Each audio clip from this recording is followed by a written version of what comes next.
Hello, Jazz fans. This is Nathan again. Bored tonight, so went to the Jazz game, watched them play against the Phoenix Suns, watched Jeff Hornacek roll in town and beat the trash out of the Jazz, unfortunately. Total score 112 Phoenix versus 101 Utah. Some of the things that I did enjoy about the game, didn't seem like we quit a whole bunch of times, but also seemed like we had to change up our lineup a few times for us to be able to get that sense of urgency going. A couple things that I started paying attention to that we talked about last season that we wanted to see is some of the things we wanted to see that we talked about last season. We wanted to see Burks get his opportunity to see if he could actually play in the NBA, see if he could play on the Jazz.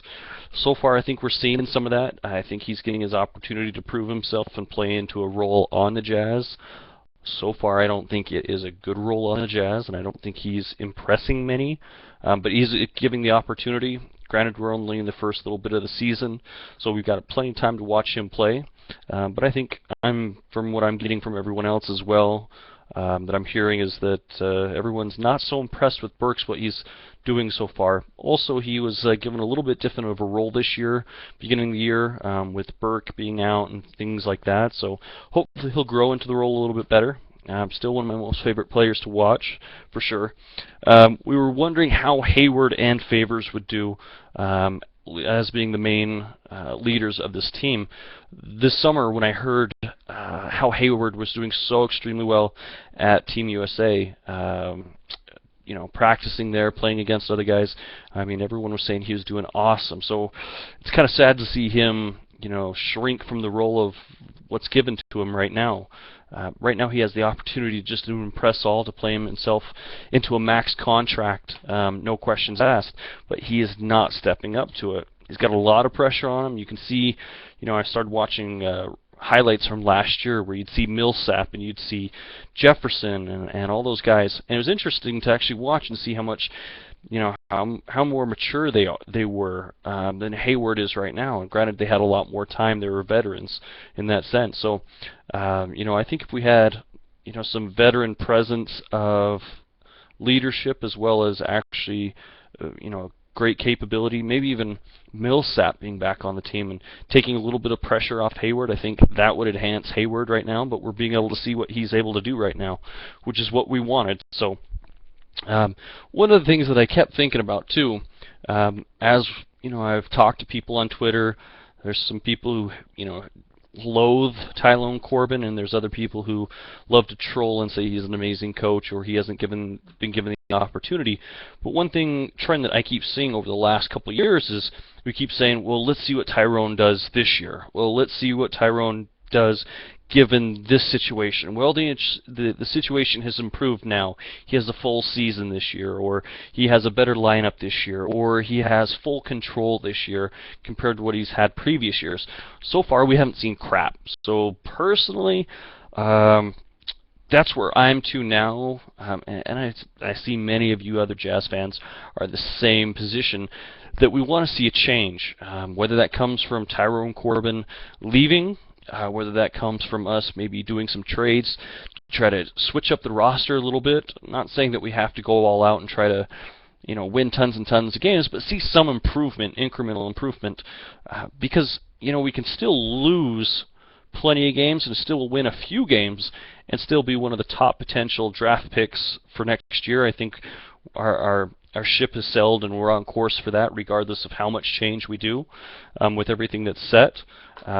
But that's something I would like to see, and I think all of the fans would love to see, is obviously more effort, more consistency, and a position of where we're going and what we want to accomplish and how we're going to get there and what we're going to do. I don't see anything happening. I don't see the leadership being out there with Hayward and Favors. I see more leadership coming from Richard Jefferson and Marvin Williams than anybody. Granted, they're veterans, but I'd love to see someone just take over. I'd love to see Trey Burke, take the reins. I know it's very early in the season, but, I mean, out of opportunity, you have leaders born, and I think no one's quite grabbed it yet. I think we will get somebody eventually who will. Speaking of someone who I'd love to see do that, watched let's see, it was Duke versus Arizona today. And Jabari didn't play perfect, but you watched him as he played that entire game. He was the person who wanted the ball in his hands. He was the one who came up with the extra plays. Again, he didn't play perfect by any means, but seeing someone who has the desire, the passion, and that has the talent right off the bat, that knows he has it, it was pretty awesome to see in such a young person, someone who wanted to win so badly, and you saw the focus in them, and they just wanted the ball. They were confident in their skills, and that's something we completely do not see whatsoever with the Jazz right now. No one's calling for the ball. No one wants to take that shot. I think they all are willing to take the shot, but not really, really pushing it to do the shot. I'm just doing a quick video tonight. Just wanted to put some of these thoughts out there after going to the Jazz game. Being able to sit behind the backboard on the 17th row in the lower bowl was awesome. Beautiful seats. Great friends that hooked me up with it. But it was frustrating to watch to a point with how disorganized it was too. And I started thinking about what are the reasons that I love the Jazz? Why do I watch these games? Why do I get so invested in this game? Why do I read all the articles that are out there? And for a couple different reasons. Number one, I love seeing something bigger than myself, and all of us get together as Jazz fans and really, be able to come together as maybe a state of Utah, also fans from all outside of the country, all outside of of Utah itself come together, and it's really awesome to see how many friends you start getting from just people who like the same sport or something like that. One thing I noticed tonight that I wanted to try to do is we have such a great community at SLC Dunk, at all the other places like Salt City Hoops, things like that, on Twitter. We have a lot of great people that always contribute or always talking and things like that. But one thing I noticed is tonight I saw they did the tweet up outside of fans at Energy Solutions tonight. And as I walked by, I had my daughter and my son and my wife with me, and kind of stopped for a second, but I didn't feel like I knew anybody. I didn't know anybody. Waved to a couple people. But that's one thing that I thought, hey, let's, if everybody wants to comment, and you don't have to, this is just for fun, but just put a couple things about yourself, because we know each other a little bit. Everyone knows each other a little bit on Twitter, but I think it'd be kind of cool to get to know everyone just a little bit more, so we kind of understand where people are coming from. Maybe what your job is, maybe what your current goals are, or maybe, how you became a Jazz fan. So for me, the way I became a Jazz fan, I was baptized and born into being a Jazz fan. My mom was a huge Jazz fan. My dad was an ish Jazz fan a little bit. That's where I came from. Currently, I am in fire school to obviously become a firefighter. That's a little bit about me. I have 2 boys, 5, 4, a little daughter. She is 2, and then I have been married for 8 years now, and then I have a baby that is on the way that I find out on Wednesday if it's a boy or a girl. So that is where I come from. My motivation with the Jazz is it's a stress relief for me, and this year it's a stress causer, but it's good stress. It's something fun. I get to,